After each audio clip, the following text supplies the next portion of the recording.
mi nombre es Tatiana Pérez de Urbina, soy odontóloga forense de la Pontificia Universidad Javeriana, soy tecnóloga en investigación criminal y magíster en educación con énfasis en docencia universitaria en la Universidad Libre.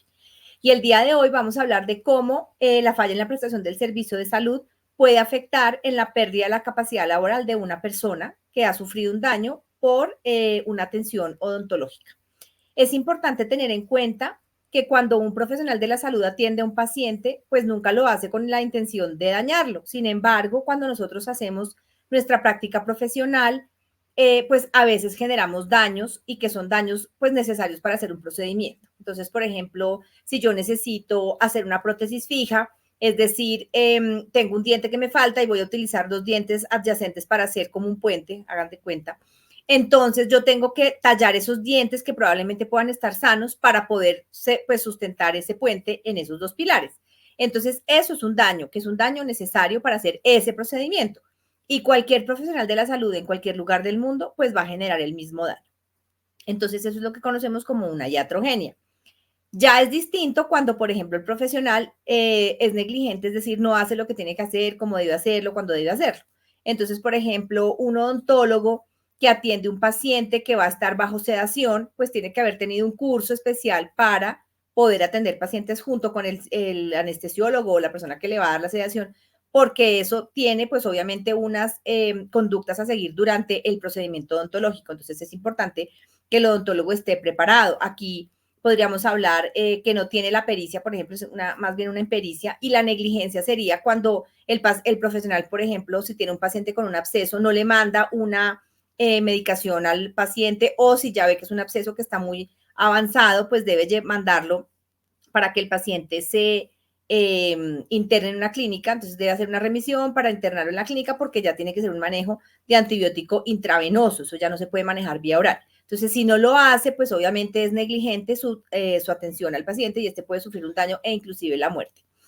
Y tenemos el otro tipo de daño que es la mala práctica, que es cuando no se siguen los protocolos de atención. Entonces, para cada procedimiento médico odontológico siempre hay unos protocolos establecidos en la literatura. Esto todo el tiempo se está actualizando porque obviamente pues hay unos procedimientos que ya están pues un poco obsoletos o se han dado cuenta con la investigación que los protocolos pues pueden cambiar de alguna manera.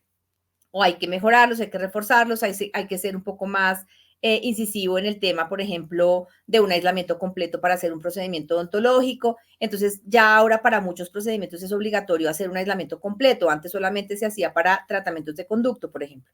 Pero si yo no sigo esos parámetros de atención al paciente, si yo simplemente hago lo que a mí me parece o porque tengo afán o porque tengo que facturar rápido, porque entre más me demore, pues menos facturo, o porque tengo que salir pitada porque tengo otra charla o tengo otro paciente o tengo en otro consultorio otro procedimiento ya programado y se me hizo tarde, pues entonces por el afán de pronto obvio los protocolos de atención, me salto pasos del protocolo y aquí es lo que se considera como una mala práctica. Se configura una mala práctica cuando yo no sigo el protocolo de atención. Entonces, adicionalmente, el odontólogo y, bueno, todos los profesionales de la salud tenemos que evolucionar la historia clínica. ¿Cómo así? ¿Qué es eso? Evolucionar la historia clínica es poner todos los procedimientos que se hicieron al paciente durante el tratamiento. Y muchas veces por el afán el profesional pues no lo hace, simplemente pone el nombre del procedimiento que se hizo y ya. Y eso pues obviamente cuando hay un proceso, una demanda o algo, el paciente pues pide la historia clínica y en la historia clínica uno va a mirar cómo fue la atención en salud. ¿Y qué pasa? Pues que la atención en salud está incompleta, no sigue los protocolos de atención. Así el odontólogo lo haya hecho, pues lógicamente no está consignado en la historia y entonces eso es como si no se hubiera hecho nada, como si se hubiera saltado los protocolos. Entonces aquí obviamente pues hay una responsabilidad por parte del profesional. ¿Qué pasa cuando ese daño pues le genera un problema en la vida de relación, en la vida laboral al paciente? Pues que aquí tenemos que mirar si el paciente puede o no ejercer su labor diaria o su trabajo profesional o si tiene pérdida de la capacidad laboral. Esto obviamente pues lo hace una junta especializada en determinar si la persona ha perdido la capacidad laboral producto del daño por la actuación profesional. Entonces, yo recuerdo mucho un caso que tuve, que es un caso que yo siempre lo traigo a colación porque es un caso de fracaso. Los fracasos son importantísimos para aprender de ellos. Pienso que no siempre tiene que ser éxito, sino que a veces pues uno fracasa en el tema de las demandas y de ayudarle a un paciente que pues ha sido dañado por un profesional. Esta es una mujer que tiene una profesión, de profesión contaduría pública, tiene maestría, es una mujer súper inteligente, súper juiciosa, muy preparada, que ha tenido unos cargos muy importantes dentro de su profesión. Ella se manda a hacer un tratamiento de ortodoncia y desde el inicio del tratamiento empieza a referirle al profesional que tiene una lesión en la lengua. El profesional nunca le pone atención, le dice que eso le va a pasar, que no se preocupe, y pues ella confía en el profesional, pero ella muchas veces en la atención, pues es una ortodoncia, al paciente lo atienden una vez al mes. Entonces, durante la atención ella le refiere varias veces esa molestia, él le sigue diciendo que no, y él incluso ni siquiera tiene historia clínica. Entonces, después, bueno, se hace una reconstrucción de esa historia y aparece que ella nunca le dijo nada. Entonces, pues acá obviamente el tema probatorio es lo que nos interesa. Adicionalmente, cuando termina el tratamiento después de 2 años, él la manda a donde otra odontóloga para que le retire la aparatología. Y cuando llega donde está otra odontóloga, ella le dice, ¿y usted esta lesión desde cuándo la tiene? Entonces ella le dice, no, yo la tengo desde hace 2 años, desde que inicié el tratamiento. Después de que el doctor me puso unos botones palatinos, empecé con unas lesiones en la lengua y le dije al doctor, pero él nunca me puso atención y pues eso me ha seguido creciendo y yo siempre le digo, pero él nunca me ha dicho nada. Entonces ella obviamente inmediatamente llama al odontólogo, al ortodoncista y le dice, mire lo que está pasando acá, esta señora tiene una lesión grandísima, toca mandarla ya y le hacen una remisión para que ella vaya a donde el patólogo, donde el cirujano, y pues evidentemente la señora tiene un cáncer de lengua. Le tienen que quitar el 70% de la lengua, entonces al quitarle el 70% de la lengua, pues sí, claro, estéticamente pues ella no tiene nada, pero ella tiene que aprender a comer, tiene que aprender a hablar de nuevo, tiene que aprender a masticar nuevamente, porque es que uno cree que la lengua no sirve para nada hasta que no tiene una lesión en la lengua. Entonces, la lengua es importantísima en estos procesos de fonación, de deglución y de masticación. Obviamente, con pues, perder el 70% de la lengua, pues es una porción bastante grande. Ella, inclusive, pues por esta pérdida de la fonación, pues ella puede hacerle la función, pero pues no se le entiende muy bien. Tiene que estar en fonoaudiología para, como les dije, aprender a hablar nuevamente. Entonces, esta persona, cuando se reintegra a su trabajo, pues lo pierde el trabajo porque nadie le entiende, los clientes no le entienden, la gente se empieza a quejar de que no le entienden nada, los mismos jefes, y empiezan a hacerle un rechazo a esta persona y la persona pierde su trabajo. También su pareja sentimental la deja por esta cuestión, porque pues es, cuando uno habla con ella es un poco difícil entenderle y pues la gente, a veces los seres humanos somos así, entonces como que rechazamos lo que nos incomoda o lo que nos parece difícil, lo que no nos gusta, entonces esta persona empezó a ser rechazada socialmente también. Para comer era un problema, entonces ella no podía salir a comer a ningún lado, pues a nadie le gusta ver una persona que tiene que introducir su mano dentro de la boca para ayudarse a comer, pues porque no es agradable. Entonces obviamente esta persona pues empezó a dejar de frecuentar lugares en común pues para comer o a frecuentar personas para poder comer inclusive con su familia. Y obviamente pues empieza a buscar trabajo, pero nadie le da trabajo. Entonces, pues sí, ella puede independientemente trabajar, es una persona inteligente, ya no perdió la capacidad como tal de laboral, pero nadie la contrata. Entonces, en el juicio civil que hubo, yo era perito de este caso pues para la persona demandante, la paciente, y infortunadamente el abogado representante de ella nunca habló conmigo. Yo le envié el informe, pero él nunca se puso en contacto conmigo, nunca hablamos de qué pues era lo importante del informe, que tenía que preguntar, y él pues a mí tampoco nunca me mandó la demanda. Y él en la demanda estaba diciendo que es que la ortodoncia da cáncer y pues yo en el informe pericial nunca puse eso, pues porque eso no es cierto. Un trauma repetido contra una estructura sí puede generar una lesión que se puede volver cancerosa, pero pues en la literatura científica, que es de donde uno busca información para poder sustentar los casos, pues eso no está pues certificado en la literatura ni está justificado con literatura científica, entonces yo no me puedo poner a inventar, pero tampoco yo sabía que esa era la estrategia de él. Y como él no me comunicó pues lo que él estaba haciendo, y cuando yo me senté a hacer pues a rendir mi testimonio en el juicio, a mí me interrogaron sobre qué fue lo que pasó. Yo estaba yendo más hacia el tema de la negligencia por parte del profesional, porque no era posible que él atendiéndola una vez al mes nunca se hubiera enterado que tenía esa lesión, o sea, nunca la examinó realmente qué fue lo que pasó, la examinó, la que la atendía era la auxiliar o qué pasó, porque si él no ve la lesión, pues tiene un problema serio en los ojos. Entonces uno dice, pero ¿cómo es posible que vea esta lesión y nunca hizo nada? Teniendo además la información de que la paciente se lo había referido muchas veces y él nunca hizo absolutamente nada.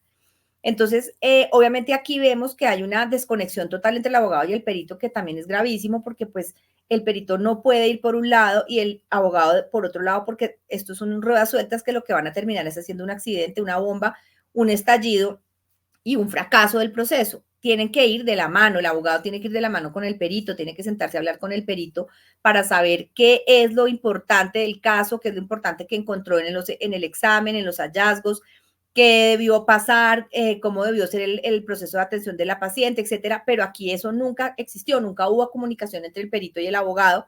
Y pues el perito hace lo que puede, pero pues el abogado ni siquiera utilizó las preguntas que el perito, que yo en este caso yo le entregué, que yo le pasé unas preguntas para que me hiciera a mí, para que le hiciera al otro odontólogo, inclusive él nunca ni siquiera me interrogó a mí. Entonces, pues son cosas que uno dice, pero ¿cómo puede pasar esto? Entonces, volviendo al tema de que esta señora, pues era imposible para ella conseguir trabajo, en el juicio a mí me interrogó la abogada de la aseguradora y esa fue una de las preguntas que me hizo. Entonces ella me dijo, ella perdió la capacidad para trabajar. Entonces yo le dije, pues ella puede trabajar porque pues por el hecho de perder la lengua uno no deja de tener la capacidad laboral. El problema es quién la contrata para cualquier cargo, porque el tema de la comunicación es clave. Entonces, si ella no se puede comunicar con sus jefes, si ella no se puede comunicar con los clientes que llegan a hacer la declaración de renta, bueno, lo que sea que ella tenga que hacer, armar la información, pues cuando la comunicación se corta es muy complicado.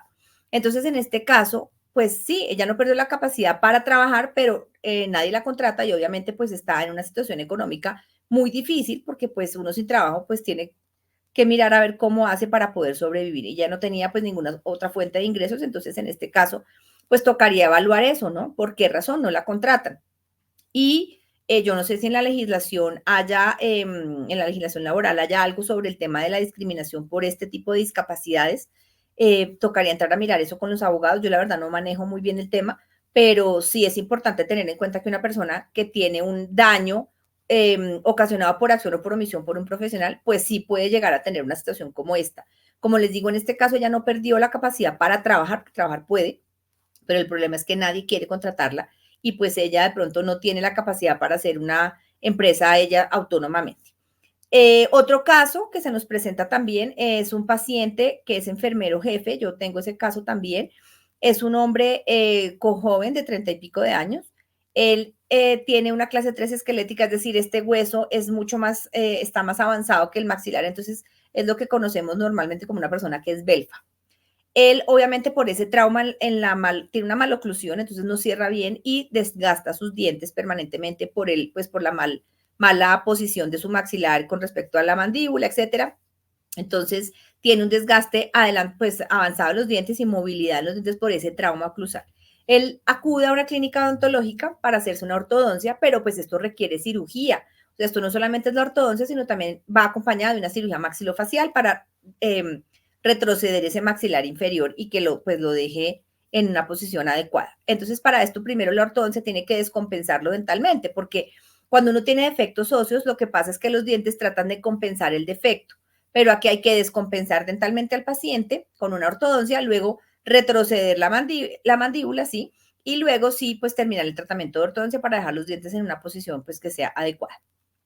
Aquí nunca hubo comunicación con el cirujano maxilofacial, o sea, empezaron a hacer la ortodoncia en la clínica, pero nunca lo remitieron, no lo dieron.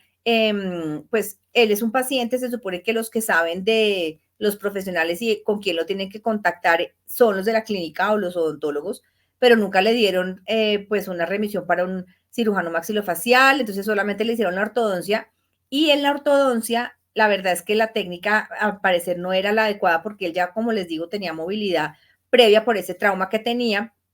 Entonces él empezó a tener una pérdida de hueso bastante grande y entonces si nosotros no tenemos hueso, pues los dientes se van a mover hasta que finalmente se van a caer. Entonces él tiene unas pérdidas óseas bastante avanzadas. Aquí obviamente pues él les dijo que qué pasaba. Ellos no se han querido responsabilizar del tema porque pues es importante que al paciente se le diga que esa es una de las consecuencias seguras del tratamiento de ortodoncia, que se reabsorban las raíces o que se pierda el hueso. pero para cada caso, en casos, por ejemplo, con enanismos radiculares, con raíces pequeñas o con pérdida ósea, el ortodoncista pues puede aplicar diferentes técnicas para evitar al máximo esa pérdida o esa reabsorción. Entonces, aquí con el ortodoncista tenemos que mirar si efectivamente la técnica que se utilizó fue la adecuada para este paciente en particular, porque es que no todo el mundo le pueden hacer la misma ortodoncia ni le pueden hacer el mismo tratamiento. Todos los pacientes son distintos, todos los pacientes tienen diferentes eh, etiologías de enfermedad, diferentes patologías y pues obviamente a todos no nos pueden hacer los mismos tratamientos. Entonces, en este caso, como les digo, pues se perdió todo el hueso, entonces él pues va a perder los dientes. Ese fue el diagnóstico y el pronóstico que le dieron. Le dijeron, usted ya perdió los dientes. Entonces, pues más o menos de malas, pero como así que más o menos de malas. Entonces, esta persona, pues es una persona que trabaja también con pacientes. Si se va a quedar sin dientes, pues imagínense la pérdida tan grande porque no, pues no tiene de dónde agarrarse los dientes, o sea, eso ya recuperar ese hueso es imposible. Entonces, probablemente al perder sus dientes, pues tendrán que hacerle una prótesis total o agarrada con unos implantes porque tampoco tiene hueso suficiente para hacerle implantes y poderle poner una prótesis fija, eso también es costoso. Entonces, esa es una persona que tiene un cargo, pues que es importante, en donde estamos permanentemente nosotros hablando con pacientes, con familiares, con otros colegas y pues en la estética, obviamente, pues es importante. Ustedes saben que muchas veces una persona cuando tiene problemas de estética, pues también es un poco rechazada. Esta es pues desafortunadamente la sociedad en la que vivimos. Personas con deformidades en la cara o pérdidas de los dientes, pues generan un cierto rechazo. Y hoy que es tan común que las personas se hagan diseños de sonrisa para verse más bonitas o que su cara se vea más armoniosa, su sonrisa, pues estamos en la época de la estética y de la belleza. Entonces, no tener dientes, pues es terrible, no solamente por la estética, sino pues por la función. O sea, realmente lo más importante es la función. Pero al tener la estética alterada, él también va a poder tener problemas en su trabajo. Entonces, él puede hacer el trabajo, claro que lo puede hacer. O sea, con los dientes uno no trabaja. Pero ¿qué es lo que pasa? Que esa estética se ve alterada, esa función también se ve alterada porque él ya no va a poder hablar igual, no va a poder comer igual, se ve alterada la función. Entonces, lógicamente, le va a generar problemas en la comunicación con todas las personas que tiene a su alrededor y eso le puede generar problemas en el trabajo. Entonces, es lo mismo que les hablaba de la paciente anterior, del caso anterior. Puede que ella con los dientes no trabaje o con la lengua ella pues no trabaja, pero hace parte de la comunicación diaria utilizar la lengua para poder hablar. Y la gente rechaza a estas personas, entonces sí tienen una pérdida de capacidad laboral porque nadie las va a contratar. Lo que pasa es que en las empresas no le van a decir eso a la persona. Nosotros te echamos del trabajo porque no hablas bien. Pues eso no se lo dicen, nunca se lo dicen. Siempre hay una excusa o una opción diferente para decir por qué no van a contratar a la persona o por qué no van a seguir con los servicios de la persona. Pero nada más en la entrevista de trabajo, cuando empiezan a ver esa dificultad para comunicarse o cuando tiene un problema de estética, inmediatamente esto genera rechazo en el entrevistador. Y si hablamos con personas que son headhunters, que son los que hacen entrevistas para muchas empresas, ellos hacen claridad de eso. Si yo veo una persona con una discapacidad, yo prefiero no contratarla porque entonces empiezan a ver que tiene disminución en la capacidad laboral y entonces es como una percepción personal, pero eso no es real. Una persona con una discapacidad puede ser perfectamente funcional en su trabajo, pero pues la gente tiende a rechazar este tipo de personas que tengan este tipo de discapacidades de cualquiera, ya sea física, ya sea visual, en este caso pues que tenga un problema de función para hablar o pues que le falten los dientes y entonces no pueda ni siquiera tampoco hablar o cuando sonría pues se vea terrible porque una persona sin dientes pues es impactante, sobre todo como les digo ahora que nosotros tenemos como esta cultura de la belleza y esta cultura de la estética tan arraigada, porque esto pues es de un tiempo para acá, antes había personas que vivían sin dientes y no pasaba nada, pues sí era feo, pero hoy en día la estética ha cobrado una importancia mayor en todo, entonces cuando hacemos este tema y evaluamos este tema de la capacidad laboral, pues sí se ve afectada, aunque como les digo, si vamos a la realidad, pues la persona pues trabaja es con su cerebro, toma las decisiones que tiene que hacer o los cálculos que tiene que hacer una persona que es contadora pública, como en el caso anterior, pues ella no necesita la lengua para hacer una declaración de renta o para hacer un análisis financiero, no la necesita, pues porque eso lo hace con su cabeza, pero desafortunadamente sí se pierde esa oportunidad de trabajo. Entonces, eso es lo que tendríamos que mirar en estos casos. En el caso del enfermero jefe, como les digo, pues también va a perder los dientes, entonces tiene una alteración en la estética facial. Tiene además una alteración funcional en los órganos de la masticación, de la deglución y de la fonación, que también pues puede hacer que pierda toda esa vida de relación y esa posibilidad de ser contratado en una empresa para generar o pues para producir su trabajo. Como les digo, pues los dientes, uno con los dientes no trabaja, pero los dientes hacen parte fundamental de todo este eje social y de todo este eje laboral que nos ayuda pues a hacer una buena práctica profesional. Entonces, pues básicamente sería como eso lo que yo les puedo contar de la parte de la pérdida de la capacidad laboral. Como les digo, pues la persona puede seguir trabajando, pero el tema es que no le dan una oportunidad laboral. Tengo otra paciente también que le hicieron unos implantes. Ella vino por ese turismo médico para hacerse unos implantes acá en Colombia. Infortunadamente, estos pacientes que vienen desde el exterior tienen muy poco tiempo para hacerse los procedimientos y buscan siempre por internet lo que les ofrezcan y que les vendan bien. Eso realmente es puro marketing, pero realmente ir a mirar uno qué tan buen profesional es la persona que lo ofrece, pues eso ya es otra cosa. Entonces, estos pacientes que vienen con ese afán, pues hacerse implantes de un día para otro y salir corriendo para su país de origen, pues es muy complicado porque uno no los puede valorar tampoco después, ni puede hacerles como ese seguimiento, ni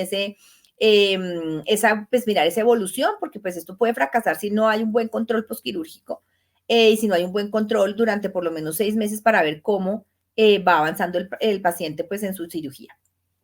Entonces, a esta señora le hicieron los implantes, además unos implantes de carga inmediata, es decir, no todos los pacientes se les puede hacer la corona de manera inmediata sobre el implante, porque hay que esperar que haya una integración, es decir, que el implante se integre al hueso. Y hay pues son unos casos que sí se hacen esa carga inmediata, pero otros, pues lo que se hace es que se ponen unas prótesis temporales mientras que el implante se integra y después sí se hace esa carga con las coronas ya definitivas. Esta señora vino, como era todo de afán, entonces no le hicieron unos prequirúrgicos buenos. Obviamente, pues ella le hicieron los implantes y le hicieron un daño en el nervio dentario inferior. Adicionalmente, los implantes quedaron dentro del seno maxilar y dentro de las fosas nasales. Eso no debe pasar. Pero aquí le dijeron que todo estaba perfecto. Ella se fue para los Estados Unidos nuevamente y empezó con molestias, no podía abrir la boca bien, no podía hablar, el labio caído, y ella sentía todo el tiempo como si estuviera anestesiada porque sentía pues el labio dormido. Obviamente pues facialmente se ve la alteración, ella al hablar no puede pronunciar algunas palabras, ella es profesora, entonces obviamente pues al hablar se le nota esa dificultad para hablar, los estudiantes se ríen porque pues cada vez que ella habla pues no puede decir hacer algunas, ¿cómo les digo yo? Cuando pronuncia ciertas palabras, se oye raro. Entonces, por ejemplo, si ella va a decir prueba, dice frueba, porque no puede hacer ese sello labial. Entonces, todo lo que es con PR, todo le suena con FR. Entonces, obviamente, pues la gente como, ¿y esto qué fue? Entonces, es una persona pues que vive de hablar a los demás y pues le genera incomodidad a ella, inseguridad a ella y lógicamente pues la gente la mira raro. Entonces, esto también le disminuye la capacidad laboral aunque ella puede hablar y puede hacer la función, pues sí se disminuye y esto empieza a generar, como les digo de nuevo, rechazo, porque a la gente no le gusta una persona que no hable bien, una persona que no se vea bien, ella tiene la boca caída, entonces se le ve la mitad de la cara, pues como si fuera una de esas máscaras del teatro que en una está feliz y en la otra está triste, porque la cara la tiene así, entonces la comisura labial de un lado está caída y la comisura labial del otro está bien, entonces cuando ella sonríe, pues la cara se le ve rarísima. Entonces, todo esto genera rechazo, genera dificultad para la persona a hacer su trabajo del día a día, pues porque obviamente no puede hablar de una manera adecuada y correcta. Aunque puede hacer la función está disminuida. Eso es lo que se conoce como una secuela funcional. Entonces, obviamente, pues sí, yo puedo hablar, pero no hablo igual que antes. ¿Por qué? Porque tengo un daño con ocasión de un tratamiento odontológico que me realizaron. Como les digo, es importante que aquí esto lo valore pues una junta especializada de profesionales en donde determinen la disminución de la capacidad del daño, porque pues como les digo, uno muchas veces puede que no trabaje ni con los labios, ni con los dientes, ni con la lengua, sino que uno genera el trabajo con el cerebro, con las manos, con lo que sea, pero eso sí tiene implicaciones y repercusiones a la hora de ser contratado en cualquier lugar, porque mucha gente, como les digo, rechaza este tipo de personas que tienen este tipo de perturbaciones funcionales. Aunque puede generar el trabajo, lo puede hacer, pues nadie la contrata. Entonces, eso básicamente pues es lo que es la experiencia que yo tengo dentro del tema de pérdida de la capacidad laboral. Espero que les haya gustado la información que les acabo de dar. Y bueno, pues estamos pendientes en el webinar para responder las preguntas que tengan. Y muchas gracias por su atención. Los esperamos en un nuevo webinar.